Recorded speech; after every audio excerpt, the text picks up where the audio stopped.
இயேசு கிறிஸ்துவினால் அன்பு கூறப்பட்டவரே, இரட்சகராகிய கிறிஸ்து ஊழியம் செய்த நாட்களிலே ஒரு கிராமத்துக்கு சென்று அந்த கிராமத்திலே தன் பாவங்களை மறைக்கிறவன் வாழ்வடைய மாட்டான், அவைகளை அறிக்கை செய்து விட்டு விடுகிறவனோ இரக்கம் பெறுவான், மனம் திரும்புங்கள், பரலோக ராஜ்யம் சமீபித்திருக்கிறது என்று பிரசங்கித்தார்.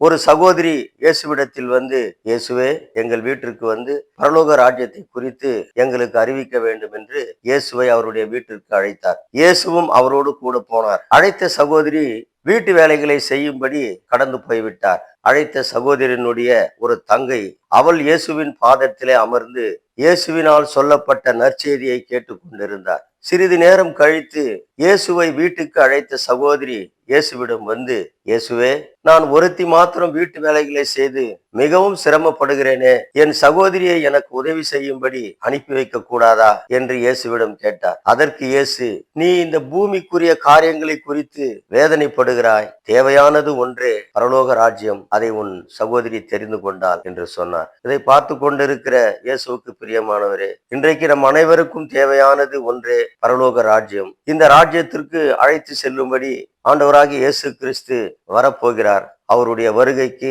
நாம் ஆயத்தமாயிருந்து அவருடைய வருகையிலே எடுத்துக்கொள்ளும்படி நம்முடைய வாழ்க்கை இயேசுவின் அழைப்புக்கு தகுதியான ஒரு வாழ்க்கையாக வாழ்ந்து இயேசுவின் வருகைக்கு நாம் ஆயத்தப்படுவோம். பரலோக ராஜ்யம் ஒரு நிலத்தில் புதைத்திருக்கிற ஒரு புதையலுக்கு ஒப்பாயிருக்கிறது.